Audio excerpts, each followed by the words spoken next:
Thank you for enduring our extended break. I promise you'll not have to cool your jets that long the rest of the afternoon, rest of the day. So we're going to start our first panel discussion of the session. If you haven't been paying attention to the Purdue University 150 celebration, they have 4 major themes of research for the next 150 years, and we've structured our panel discussions around those 4 themes. So the first of the 4 we're going to talk about is artificial intelligence. And I'm delighted that our moderator today is Professor Jennifer Neville. She's a professor of computer science and statistics here at Purdue University. And she has been involved with over 100 peer-reviewed publications, 5,000 citations, focused on developing data mining, machine learning techniques, and complex network domains, social, information, and physical networks. There's not much she hasn't touched, and she was clearly our first choice to moderate the AI panel. So with that, I'll introduce Jen and let her introduce her panel. Okay, thank you. Is this going to be a problem with 2 mics? Like, should I turn? It's fine? Okay.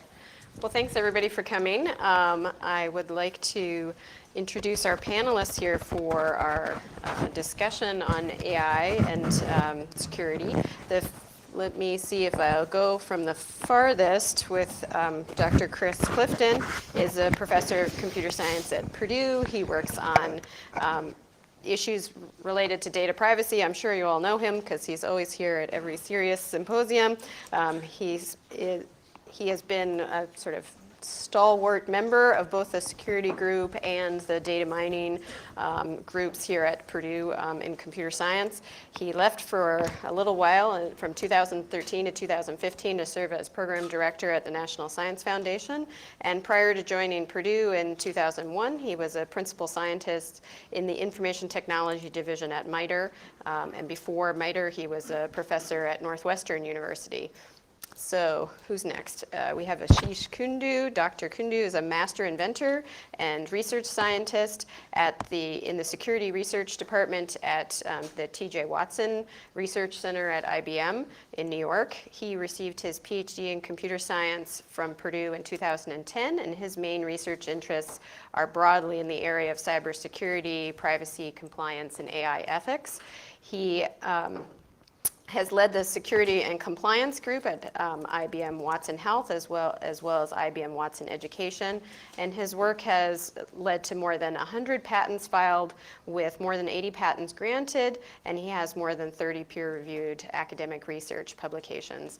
He has been recognized with the honor of Master Inventor by IBM Research, and while he was here at Purdue, he received the CERIAS Diamond Award for his outstanding contribution to PhD research in cybersecurity. And he also got the Best Graduate Teaching Assistant Award.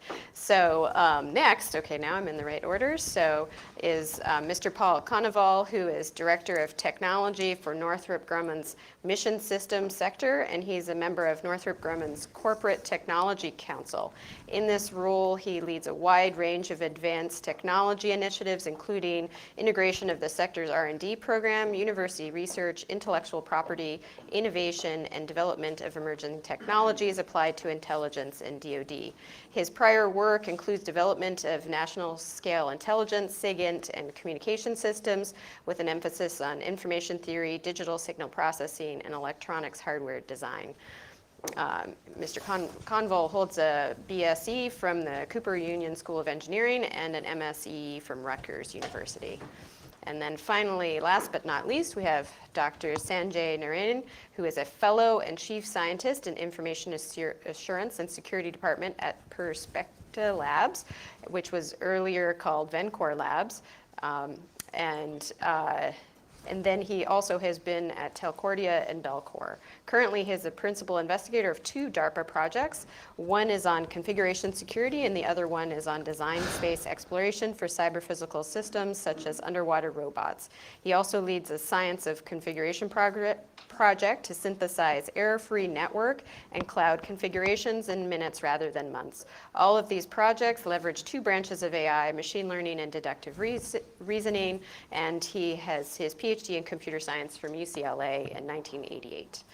Okay, great. So now that I have introduced everybody on the panel, I'll tell you a little bit about the format that we'll have here. So I'm going to open it up for each of the panelists to give a 4 or 5 minute statement on their views of what are the main opportunities and challenges that we face with respect to cybersecurity as we move into this new age of AI. So really the advances in cyber-physical systems and AI have led to what people refer to as the fourth wave of the Industrial Revolution. Obviously, these kind of systems are being embedded throughout the fabric of our lives, and thinking about how security sort of intersects with AI is a very important topic to talk about, not only from the viewpoint of how we can use AI to improve security, but also how do AI systems offer new challenges and security risks that we have to deal with.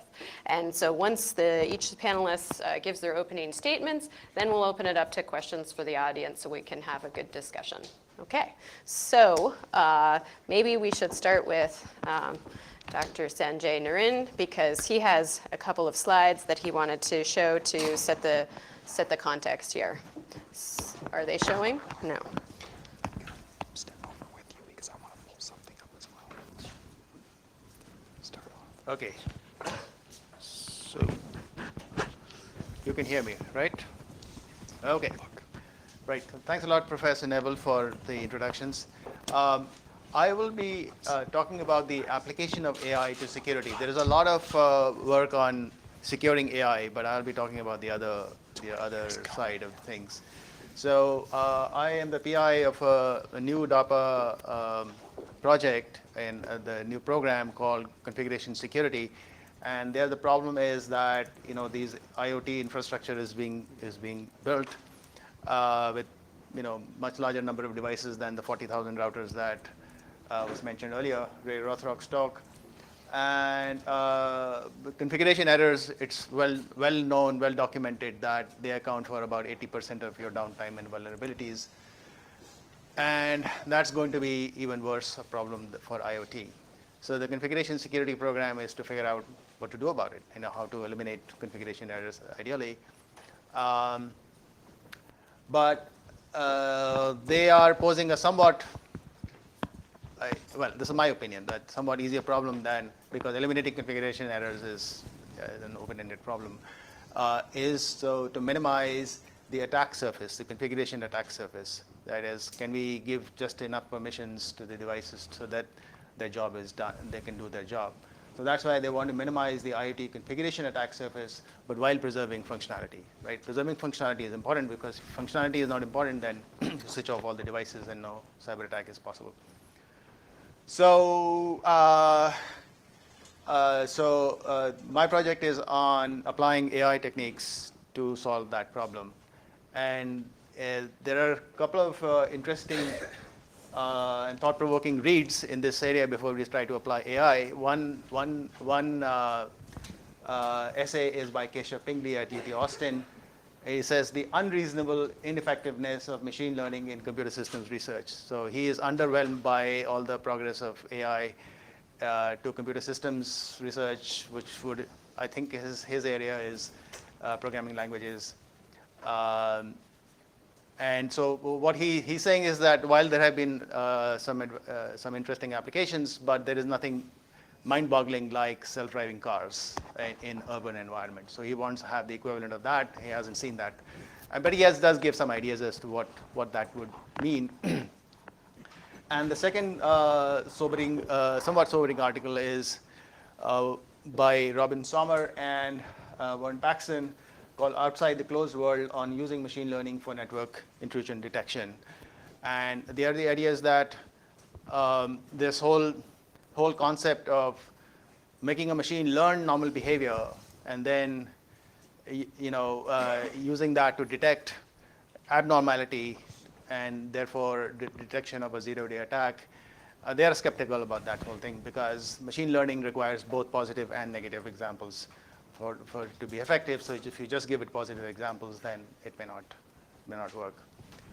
So science advances by producing counterexamples to conventional wisdom. And so we are trying to apply AI in the following way. When you say minimize IoT configuration attack surface while preserving functionality, this seems like an optimization problem, right? All the optimization engines, they solve exactly this problem, minimize or maximize an objective function subject to constraints. So if you can cast this problem as an optimization problem, then we can use very off-the-shelf, very powerful optimization engines like, have you heard of Cplex and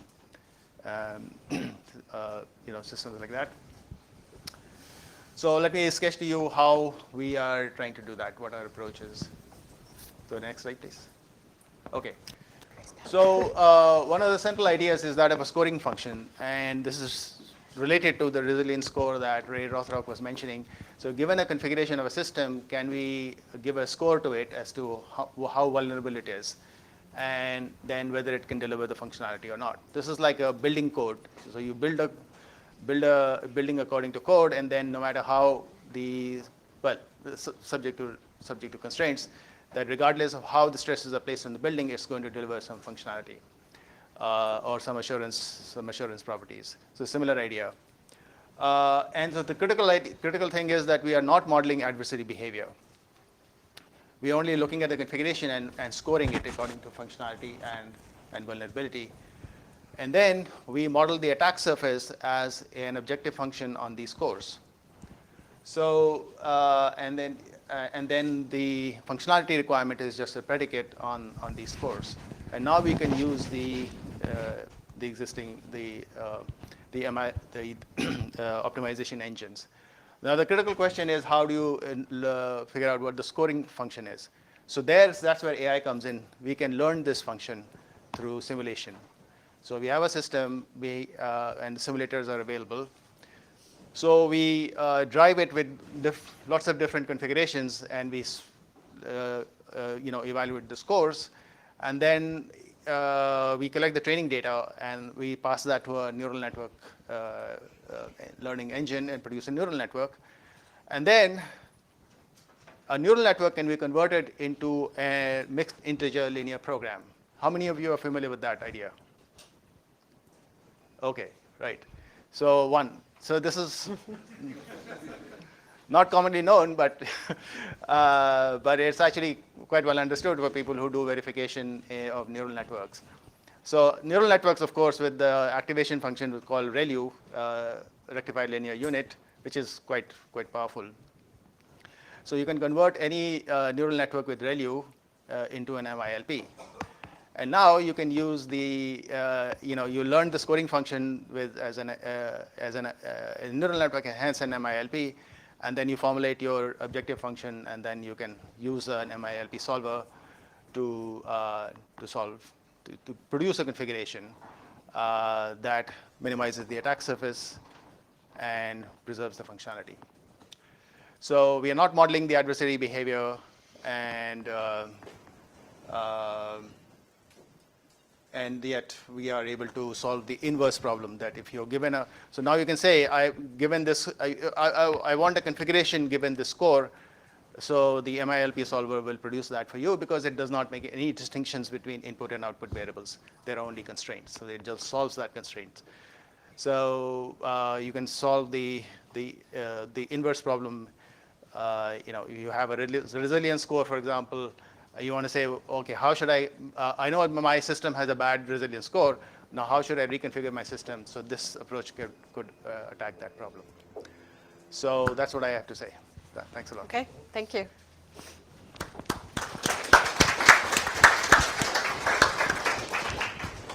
Paul, you want to go next? I think you're pointing at me. Yes, so yes, go ahead, Paul. Yes, thank you. Okay, so anyway, from a different perspective, so Northrop Grumman is a large-scale systems integrator, and the biggest problems that I perceive in this whole domain is the convergence of cybersecurity, artificial intelligence, advanced analytics is really changing and creating a whole new paradigm on how we conduct cyber operations. And adding to that, the ability to build autonomous systems, that require near real-time dynamic decision-making in an environment that we don't really understand what all the attack surface and all the possible defects are, and we have to create mission-critical systems. And so one of the things I do, I work with a joint collaborative industry government technical group sponsored by the ATIA Association, that's the Advanced Technical Intelligence Association, and with the Office of Director of National Intelligence, ODNI. Some of you might have heard of the INSTEP program, but that's the Intelligence, Science, and Technology Partnership.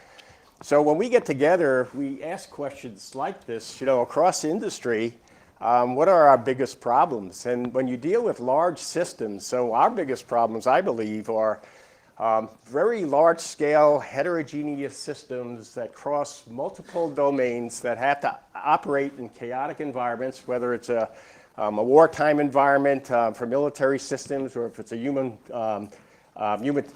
humanitarian relief operation and so forth. And you're operating across boundaries of thousands of different nodes, of different modalities, of extremely high volumes of data that has to be decided on very quickly. Now, part of the problem is that decision-making in a very sensitive operation can't be done autonomously. You have to do it with the final approval of a commander or a human decision-maker. So if you think about the ability to how humans would interact with machines in the context of being secure in a cybersecurity sense, that changes how we operate. So one of the things that we're sort of working on with this collective community is understanding what the right level of cybersecurity is to accomplish the mission objectives and the right level of AI. So going into any new forum, I think one of the biggest issues from the first 5 seconds is defining a taxonomy that we all agree on across the board. So now, just as a case in point, Northrop Grumman is a large company, so one of our sectors builds unmanned vehicle platforms, a Global Hawk. This afternoon, I'm actually on the agenda to present, so I'll have some videos and some graphics of it. The information systems sector, which became mission systems sector, is building large-scale enterprise systems. So now when you go in and say, what do you mean by autonomy? The aerospace systems sector is going to talk about, unmanned airborne autonomous vehicles. When you ask somebody from the information technology domain, they're going to say large-scale network enterprises with software-defined networking that could resiliently reconstitute communications against cyber threats. So the very same question and the very same nomenclature, autonomy, means a whole different thing. So the idea of effective mission operations also implies what we really need to do for mission objectives, and cybersecurity could mean something very different if you put a mission context around it. So in other words, if you say we have some sort of military campaign that's going to last for half an hour until we take out some threat, then security only needs to last a half an hour. It doesn't have to last for all archival storage time. So then that changes the methodology, it changes the mathematics, it changes the algorithm, it changes the concepts of operation. So without the context of what we're trying to do with our operations and our large-scale systems, it's very hard to talk about what the right cybersecurity solution is and what the right artificial intelligence, machine learning enabler would be to help achieve those goals. So anyway, so that's the whole thing, the operationalization, the whole conceptualization of how you incorporate AI, cybersecurity, advanced machine learning within a mission context, and then the whole ecosystem that goes along with it in terms of how one does designs, how one does validation, how organizations do post-auditing of results. And it's a continuously regenerative cycle, and it's not one solution. And on a chaotic campaign where something is happening in near real time in a chaotic environment, the dynamics are really in terms of seconds and minutes, and not years and decades. So I'll pass off the microphone to you. Let's give Paul thanks for that.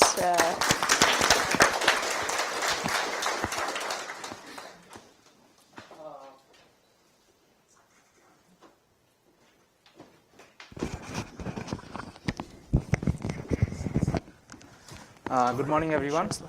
Can you hear me? Right. So, if we look at the trend of our last several decades in computing to today, what is happening is on one side we have data and knowledge, the other side we have computing, but now there is a tipping point that has come up about intelligence. So you look at the whole triangulation about it. We are moving in the direction of we're really excited about intelligence, right? What can we do with intelligence, which is artificial intelligence? I remember when I was an undergrad in a top school in India, one of my professors asked, "Why do we need AI, artificial intelligence?" And it was a tough question to ask that time. There are several answers, tough answers. There are several answers to it, but now the answers come very, very easily when you look at another dimension of what we produce out of these three triangulated attributes. Right? We have data centers, huge data centers on one side of the spectrum. We have IoT devices, very miniaturized IoT devices on another side. And what we are also building, cyber physical systems which are mobile, like autonomous self-driving cars. Right? If we look at all these two different trends happening in the whole area, it is really leading us to think that that there is a real need for moving in this direction of artificial intelligence and machine learning, but is security still needed? And I remember when I graduated from computer science and CERIAS and joined IBM TJ Watson Research Center, one of the tagline I posted there in my door is that security is a new functionality. And I think at some point we are already thinking security is the new functionality. Intelligence will totally be, today as a human being, right? We always think about our safety and security, right? Most of our intelligence goes about protecting that, protecting the data, knowledge, and the materials we have acquired. So security is the new functionality. It will continue to be, whether it is AI, quantum computing, whatever not it is. So therefore, it is a great pleasure and honor for me to come back here as an alumnus and talk about it. Now, if we look at what are the threats, right? The threats are, the threat landscape is changing a lot. From academic scenario, the threat landscape is basically highly sophisticated and complicated in terms of coming up with new cryptanalysis attacks, adversarial machine learning, as well as, for example, membership attacks, breaching privacy of machine learning models and training data. But if you look at real world scenarios, right, it is the weakest link in the system still is the problem. Weakest link, you look at configuration problems, right? The databases, you look at Experian, right? They talked about the database password was default. There are so many, recently there was hard drives. Shodan is a IoT search engine, okay? And you go there, you can search for hard drives, SCSI hard drives, which are available on the internet with no authentication required or default authentication required, right? So the weakest link is not essentially the highly evolved threat landscape. It is the configuration, the programming language artifacts that we are not giving out time to. I'll give one example here that I did, since there are many students here, to encourage you not to just think about complicated attack scenarios, but also think about how do you break into a system, okay? And then think about building a technology from that side. That will help you a lot. In 2010, after my internship, I learned that C++ has a vulnerability called, has a construct called placement new. And placement new can be used to carry out a whole lot of buffer overflow attacks. I thought people might have discovered it already. It has been 2 decades or more, the buffer overflow has been talked about. Interestingly, there was not a single paper talking about placement new attacks. I wrote a paper, went into a top conference, and then GCC released a patch on that, right? Still, there are many more things to be done. So I would encourage all of you to, while taking a look at really complex attack scenarios and technologies to develop around cybersecurity, look at in real systems, what are the issues, and build around it as well.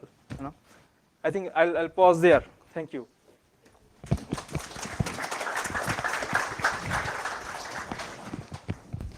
Okay, I'll take care of it. Okay. Let me drive.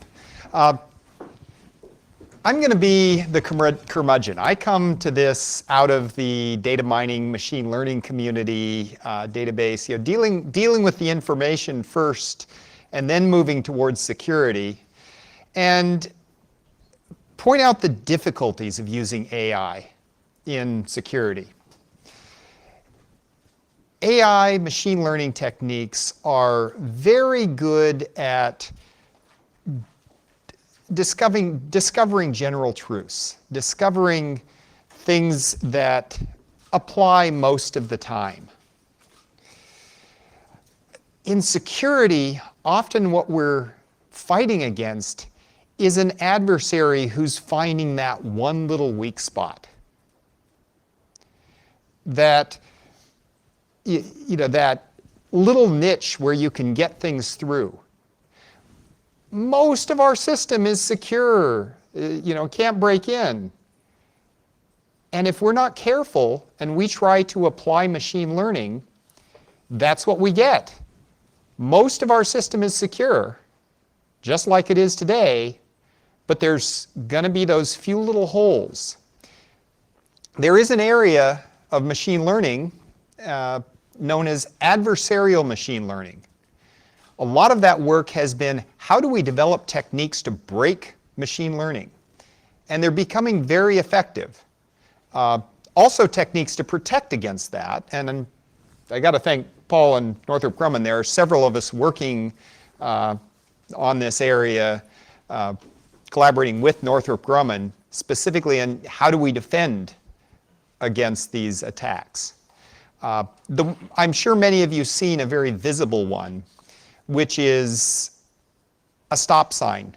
That people put some stickers on the stop sign and all of a sudden these image recognition systems see a speed limit sign. We as humans don't, but that AI, they've found a little weak spot in there where it's completely off. That said, there are ways where we can use AI machine learning techniques. We have to just be very careful about thinking about what they do for us. And I will say this is something that CERIAS has been very active and very involved in. And just to give an idea, this was a CERIAS seminar. Developing custom intrusion detection filters using data mining. This is a seminar talking about using machine learning techniques, but what we did in this was looked not at developing completely autonomous systems, some system that's going to find things for us automatically, we don't have to worry about how it works.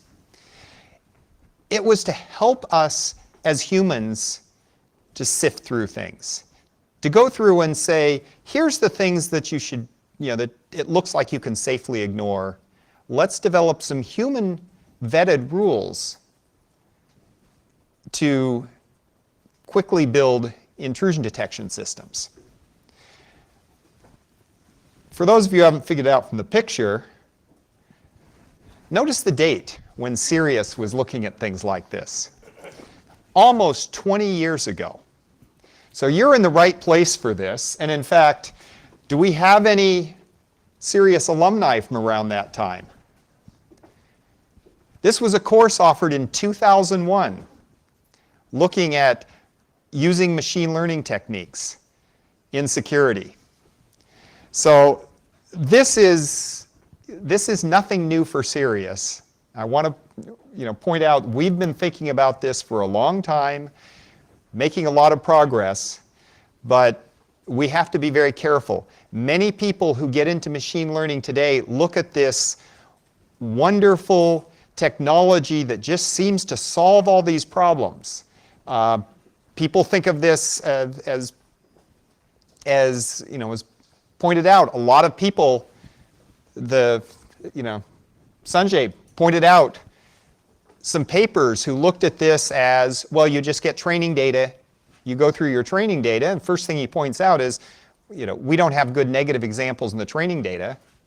We don't have we've got kind of one class for most of our examples.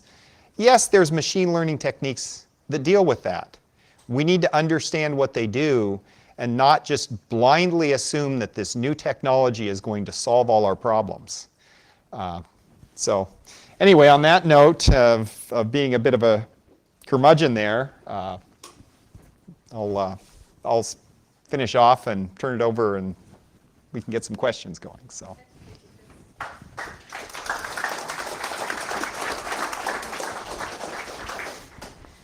I guess maybe, I don't know if people have questions that already teed up to ask people. Okay, come on up. I was going to throw in the first question, but I will hold off.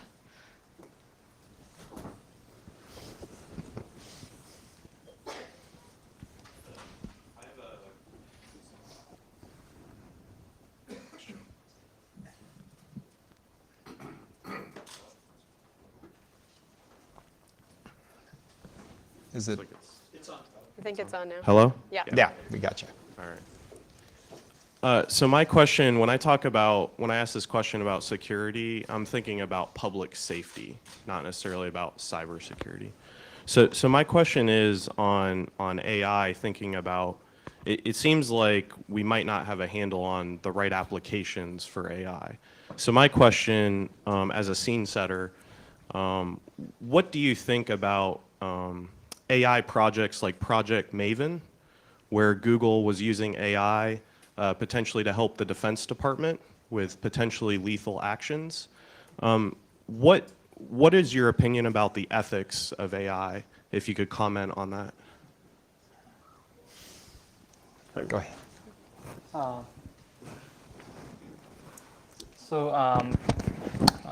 We are actually, that's a great question. So if you look at AI, security, privacy, compliance, they lie on one side, and then you have safety and ethics, they lie on the other side, right? And they are not independent sets. They're essentially, there's a lot of intersection between them. Playing in their complete intersection, the sweet spot, is always what everybody would like to work on. I'm sure you must have seen that there has been a lot of discussion about AI ethics. For example, from IBM Research, a couple of years back, there was an AI ethics white paper that came out. In fact, I was contributing to that as part of the board. Recently, Google started an ethics board and they dissolved it. But the challenge is that ethics is highly context-oriented, right? And when you solve a problem with AI, right, then the challenge is about how do you protect it, right? And protection is something not that, it can be context-oriented, but it may not be aware of what the cultural requirement. Ethics can be culturally driven. Ethics can be driven by who is the adversary and who is not an adversary in a military area, right? So I guess there's a role of game theory there, to learn and preserve the ethical models of ethics and safety in terms of utility functions, and apply that while you provide a game theoretic model of cybersecurity for ethics. Yeah, so a couple of comments to that. So yeah, I'm familiar with Maven, and now so I consider a dichotomy, right? When we talk about AI, so I like to think of one side of it, it's physics-based AI, and the other is human AI. And what I mean by that is, as I said before, I get pretty good visibility over a wide swath of technologies. So nanotechnologies all the way up to big systems, and we're using machine learning and AI just to compute optimum coefficients of waveforms for more effective radio communications for improving bandwidth efficiency. Okay, so there's no human factor there. You have noise in the environment, and you have to make sure you handle the variabilities of signal noise, all the impairments that you might experience. But then when you get to the human side, that's when you have the nonlinearities. So you have like intentional activities to circumvent your algorithms or come up with something that will compromise the ability to be secure. So when we deal with, so when we generally speak about is AI ethical or not, I think it depends on how it's used. And we do spend a lot of time needing to understand the policies, the governance, the legal aspect, the privacy concerns, and only apply the AI that meets all those conditions. And that's one of those constraints of actually making AI practical in government military systems. So, so how we would use it is, say, decision support. So decision support is sort of an offline activity that you could do anything. You could do gaming, you could do concept of operations, you could do campaign, task planning, and whatever you want to do. And then you use that to take the results, and ultimately the human is going to factor in what pieces are aiding the human and which pieces that the human actually has to take over to make those final decisions. So now our adversaries, on the other hand, might not follow the same list of governance, ethics, compliance, and so forth, and that sort of puts us at a disadvantage in terms of speed in which an attack occurs until the time we could recover from the attack, especially if what we're using machine learning for divulges privacy information of individuals. So you have to, and we do have research in the area, privacy preserving, information sharing, and attribution has to take into account all the policy and ethics. So it's not a simple answer, but we are fully aware of it, and the constraints forces us to work around some of these things that we could be more efficient with AI. We have to find other means of doing it. Oh. Go ahead, Sanjay. Sanjay. So I don't have any, I haven't thought much about the ethics aspects, but I was recently at a DARPA AI colloquium, and there was a very, very interesting panel discussion there. And that's the reason I got up to get my laptop and look at my notes. And I mean, but the talks are there online, and I'll be happy to give you the link. But a couple of points they raised was that AI could be used in the legal system. Judges, their sentencing guidelines or judgments and all can sometimes be clouded, and then AI could help to eliminate some of that bias that people feel. And then there were other questions raised, like, suppose that the autonomous cars are quite robust, the amount of errors they make are, far lesser than humans, but then would you be rather killed by an autonomous car or by a human driver? These are some of the questions that they were raising. Okay, Chris. Yeah. And I'll point out one other thing, and this is a great question, but one of the difficulties here is we are using these AI systems to solve problems that we have a hard time solving as individuals, as humans, which means often the way they're solved we don't fully understand. And many of the AI techniques are rather opaque. Explaining actually what they do is very difficult. Justifying what they do may be a little easier, saying, well, here is a possible explanation. It may not actually be what really happened, but it's a reasonable explanation of what could have happened. We tend to accept that for humans, for explaining our decisions. But another thing that comes into the ethics is, and it's touched on, bias. We think, okay, well, these will help reduce bias. But it turns out these systems can introduce bias, even where there was no bias to begin with. And you mentioned an autonomous weapon system. Well, what if we train that and teach that system to avoid avoid killing civilians? And we look around and basically we gather all kinds of pictures of civilians and military in the midst of civilians and such here. And then we deploy that someplace else where the dress, the likelihood that somebody's carrying a walking stick that might look like a weapon may be higher. And all of a sudden, it's making really strange determinations of what is a civilian and what is not. So we've kind of tried to put an ethical behavior into the system, but it turns out not to work the way we expected. This, I think, is a big problem with ethics in AI, is that how these systems are going to behave in practice is very challenging. And this is particularly challenging in these public security type of systems where we don't have a lot of chance to try them out and see how they work and don't work in practice before we're using them for real and they may make mistakes. So that's I think a big concern. Yeah. So somebody might say that, okay, if the AI system, humans are highly, they make large numbers of mistakes. So if the AI can introduce, drastically reduce that error, sure, they'll still, get the wrong guy, but would that not be preferable to the current state of affairs? Sure. So I think we could discuss this question for the entire hour, so maybe let's move on to, let someone else come in with a question. Great. Excuse me. It actually ends up being a follow-up to Mr. Clifton's comment. I find it very, very disturbing that when you put the stickers on the stop sign, what failure mode you get. You would think if an AI looked at a sign the way human or other animals do, you might say, oh, well, it thinks it's a hospital sign, or it thinks, that that's a no U-turn sign.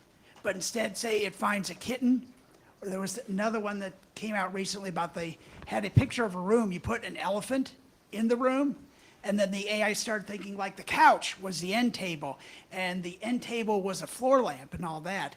It's not picking things up the way that we would pick it up. And what I'm wondering is, do we need to develop, especially the neural networks, ones that actually can explain themselves? Coming from doing some expert systems in the past, it's very disturbing to me to think that, okay, we're just going to throw a bunch, it's like the old Sidney Harris cartoon where you see big equation, then a miracle occurs, then the rest of the equation, and one science is saying to another. I think you need to be a little more explicit here in step 2. And I kind of feel like what we're concentrating on in AI right now with the neural networks, we feed a bunch of training data in, and we're hoping a miracle occurs, that it will recognize the things we want it to recognize. So can I sort of respond to Sure, that yeah. a little bit? So from a practical point of view, yeah, so I agree with all that. We've all seen the extreme of a stop sign looking like a, whatever, yield sign, or the ability, if we can't understand something, so that's the whole issue of explainability, which is one of the key problems. Getting confidence in the autonomous decision making by a non-human, gaining that confidence, and then the explainability is important. So often what will happen, you could end up with an optimal solution based on unexplainable events, and then we won't accept that. We'll back off the optimal solution to be suboptimum until we get to a point of comfort that we could explain it, at least to the degree of confidence enough to carry on whatever we're trying to do. So what that would mean is that this whole scale of confidence, explainability, and how much explainability versus the impact and the unexpected behaviors or emergent behaviors that might occur. So we, as a practical, an analyst that's doing intel analysis, for example, will use AI to reduce the workload for the analyst, such that he'll see the stop sign and he'll see all the other symbols and other signs that he's supposed to. So a human analyst could weed those out very quickly. If we rely 100% on an AI, then you're going to be subject to a lot of false hits and a lot of adverse impacts. So the ability of an analyst, so that's the practical side of it. So you do enough AI, just enough, so the analyst's workload could be reduced so they're effective. With the less workforce, you have the correct targets that you identify, whether it's intel analysis based on documents or it's imagery or whatever. So you'll keep scaling that back. And also you take into account the fatigue of an analyst. And where an analyst a human analyst starts becoming overloaded, then the whole scale of where you're going to apply AI changes. So that whole realm of the human-machine interaction and the physiological interaction with the data is very tightly coupled. And that's why, as I said in my opening remarks, in a large-scale system, all these interactions are not very well understood, but you have to look at the whole system to be practical to use any of these approaches. Yeah. And just follow up a little more. Getting back to cybersecurity, you know, if we think of this, what we want this AI to do is not do tasks we do as humans. You know, we don't, why is it that we're trying to get this thing to recognize images? Our vision systems work pretty well. We can recognize things. We want it to get to do the things we don't do well and concentrate on those. And in those cases, an explanation, it may not even make sense to us. We don't know how to solve the problem. Maybe there isn't an explanation that will help us to understand how the machine is solving the problem because somehow this is just beyond the way we think. But if we're careful to use these in ways that, you know, we understand what the outcome is. We may not understand how it got there, but we understand what the outcome is, how this applies, what it's telling us, and what it's not telling us. Not how it fails, but when it might fail. I think for many cases this is going to be sufficient. But that's also something we don't get out of today's systems, is a good understanding of when they're going to fail. And that, I think, is something, it's not quite the same as explanation, but I think that's something we need to concentrate on. Did you want to follow up, Ashish? Yeah, I have a quick comment.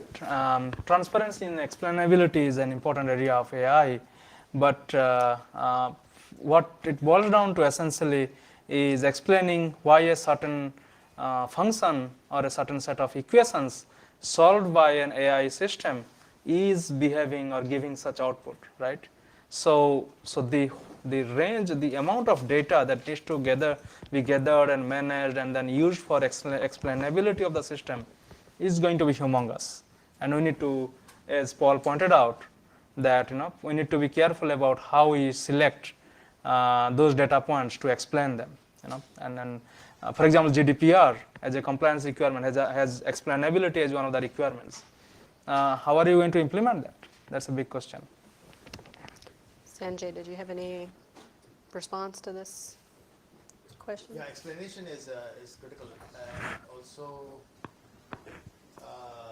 there's also the issue of checking. So one way to address that, I think, would be, what you just raised, would be to check the output of neural networks are inherently statistical.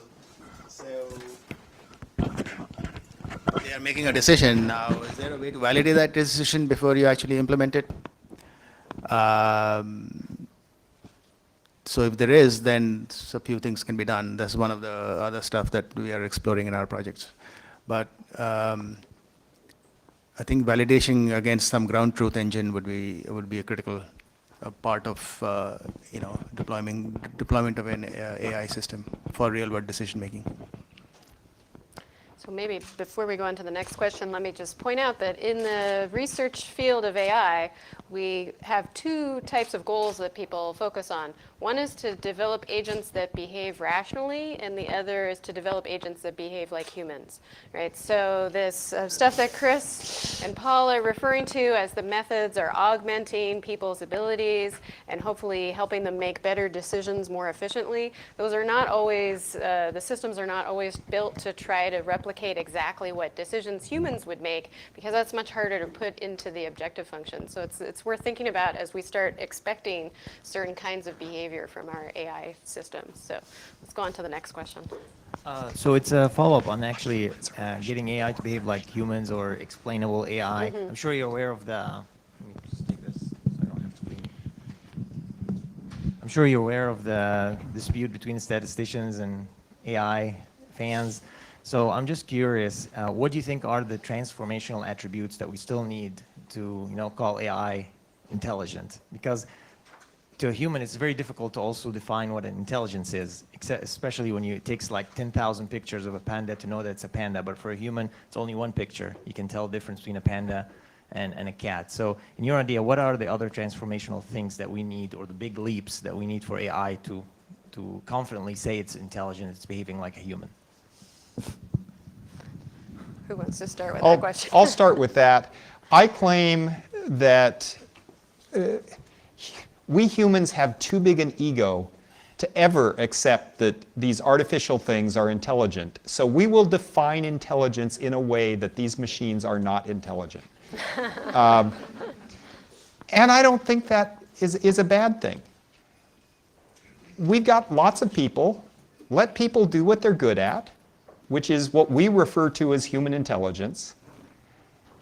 Let's get these machines solving problems that humans aren't good at.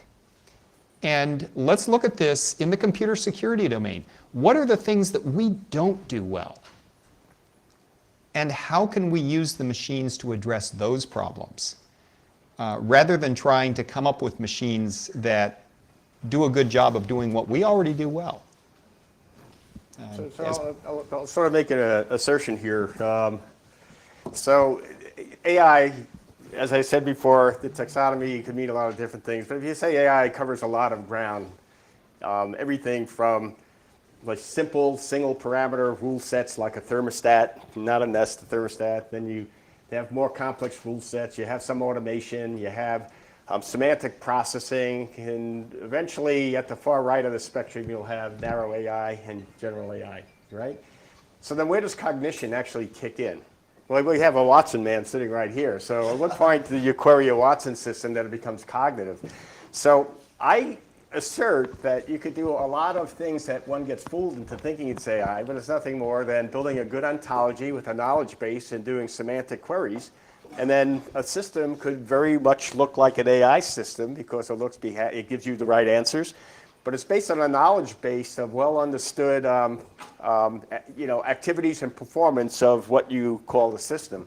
But it's when you get outside of those constraints into the unknown, that's when you run into where you need some more cognitive processing. But I'd say that maybe 90% of what we do don't quite fall into the cognitive area, but then become sophisticated rule sets. And I say that from my perspective, not some other domains, especially with these UAVs, autonomous vehicles.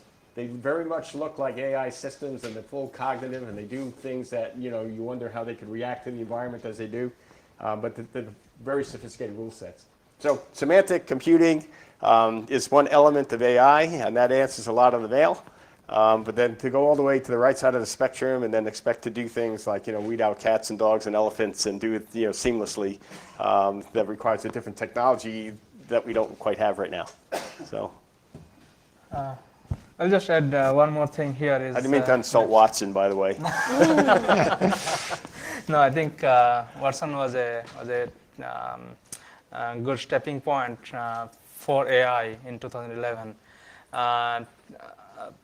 Taking from psychology, intelligence is about learning from past behavior, or learning and generating more knowledge that can be useful to you or useful to others. Right?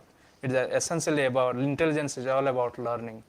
And whether you learn in a supervised manner, whether you learn in an unsupervised manner or semi-supervised manner is what we are looking at. And we humans do that. But as Professor Clifton and Paul have pointed out, and Professor Neville also pointed out that human-centered AI, like can AI help human beings to carry out tasks that human beings are not good at, right?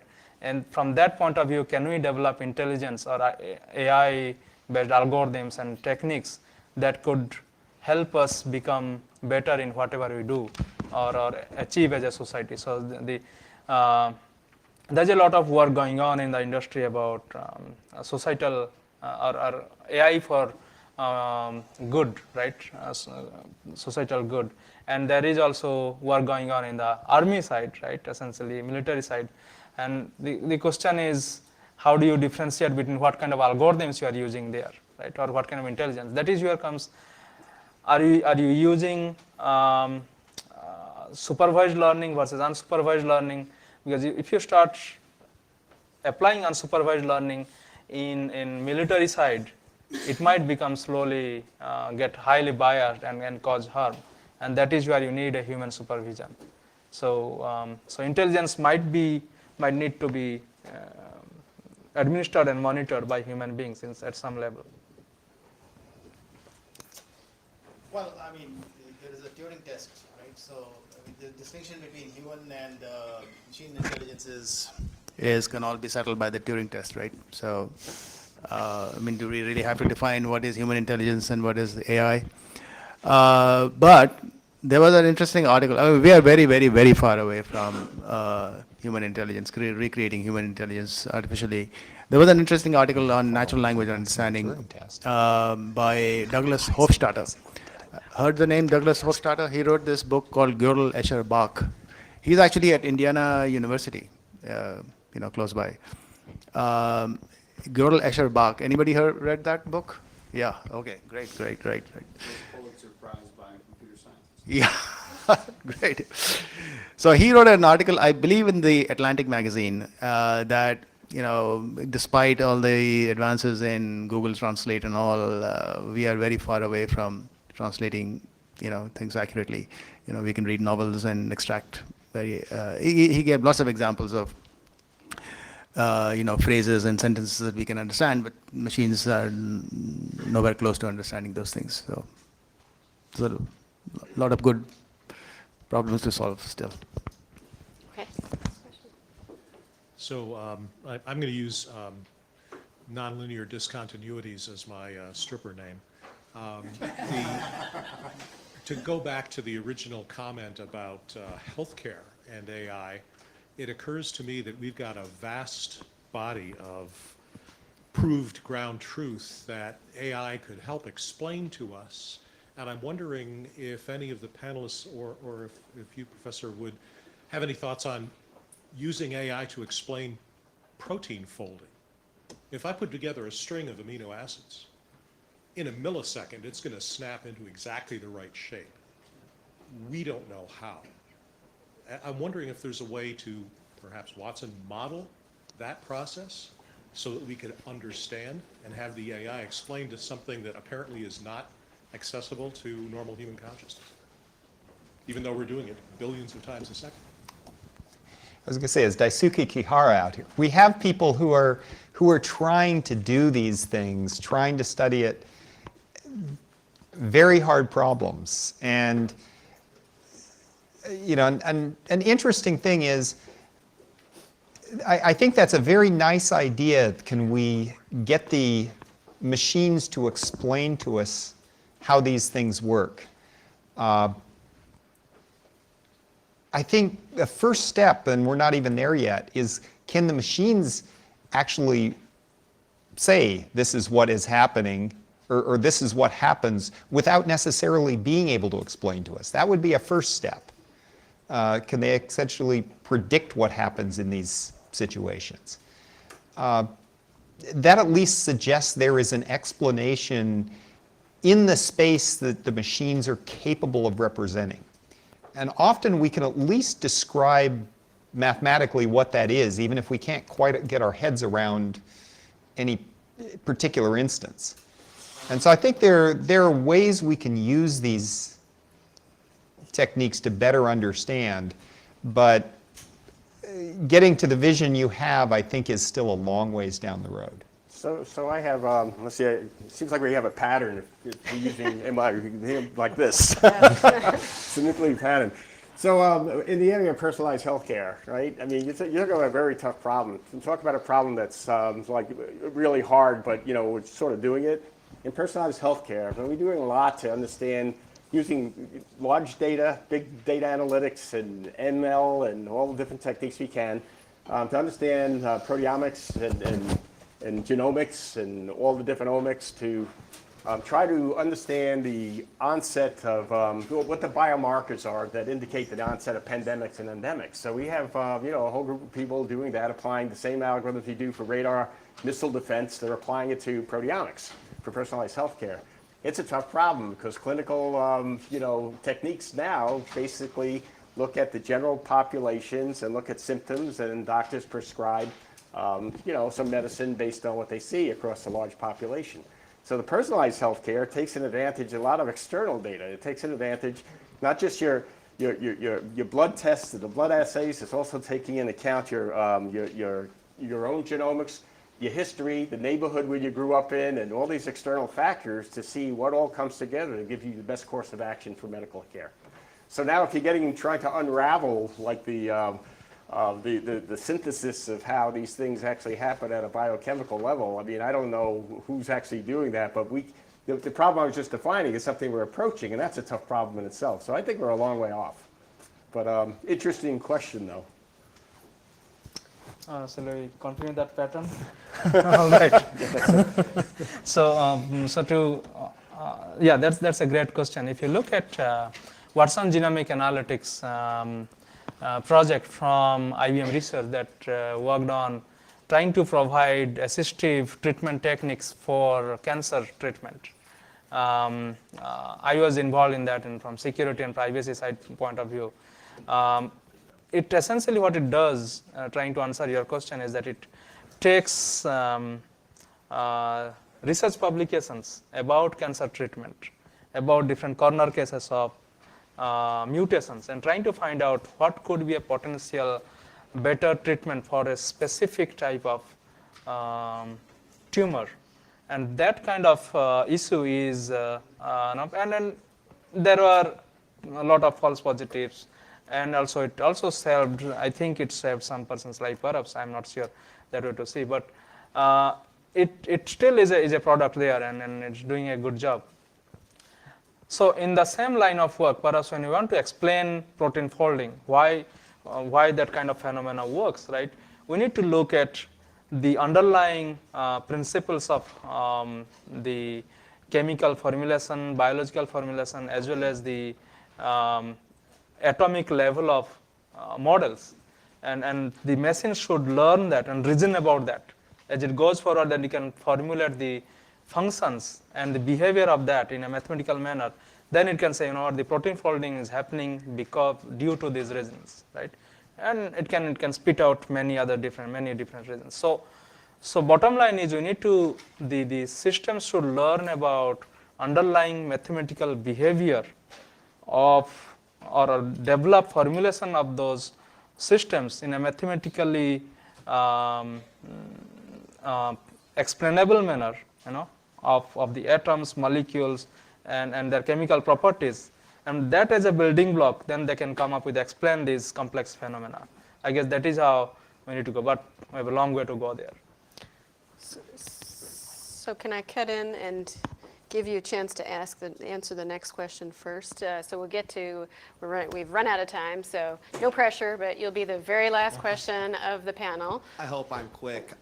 In January 2007 or 2019, IBM came out with the Initiative Q, and they were talking about the quantum computing. How does that work with the AI technology? I know the early theoretical papers from the 80s discussed that when quantum computing came on, AI would take off. And how do you see that impacting cybersecurity with the sheer computing power? So Sanjay, do you want to take that first? That was, I'm sorry I made that deal for you, but.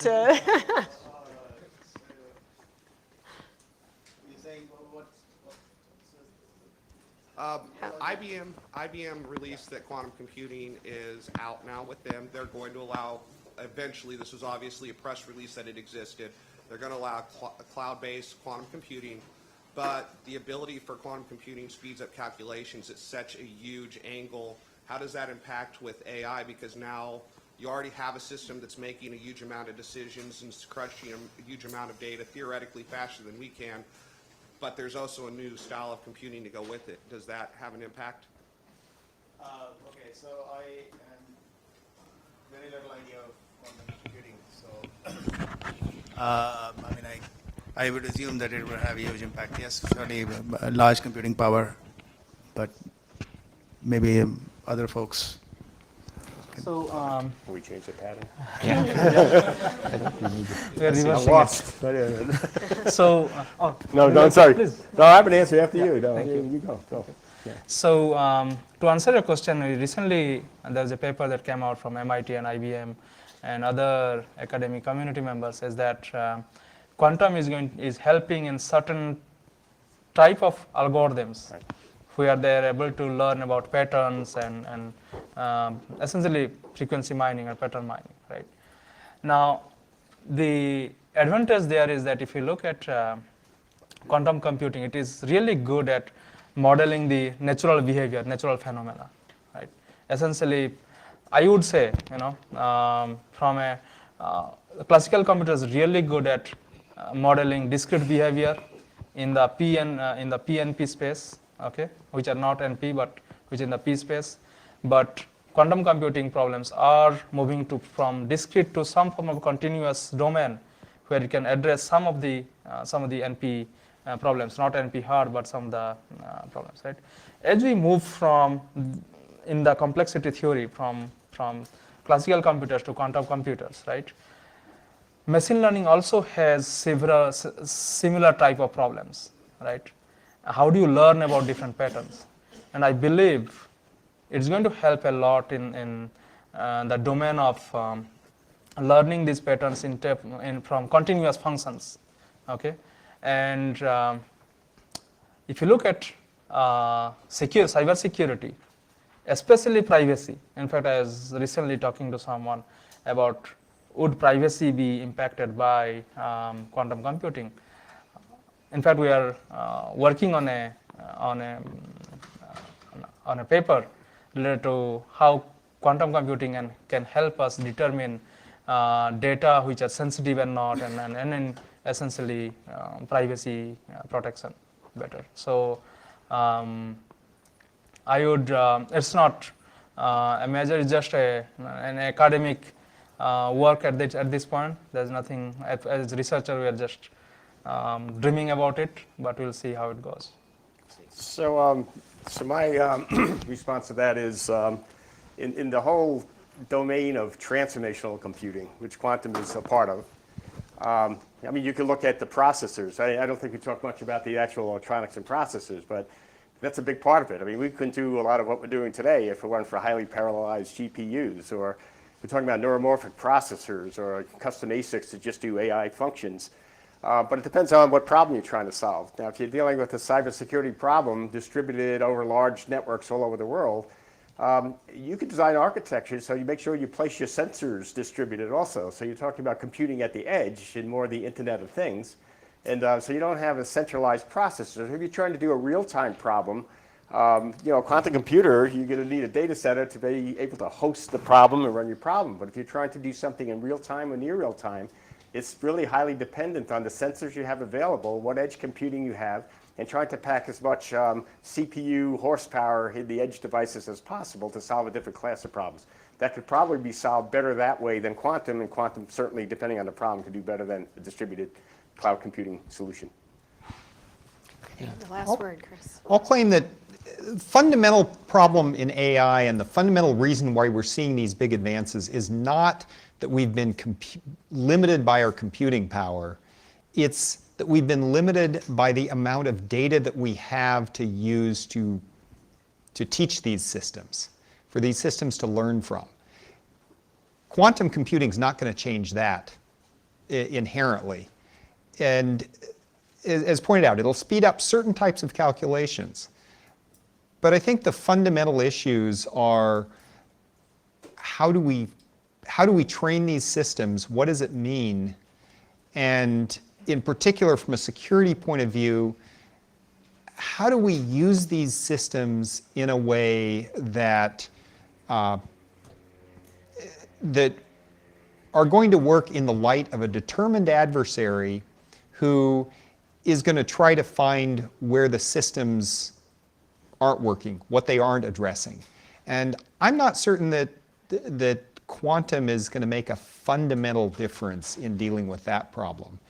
For security, it'll make some fundamental differences in things like cryptography. These are going to be big issues for us in the security, but I feel that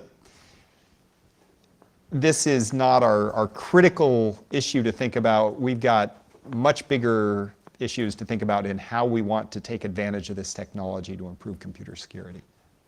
Okay, that's our time for today. I'm sure the panelists will be up here for follow-up questions, but let's take this chance to thank them for sharing their views.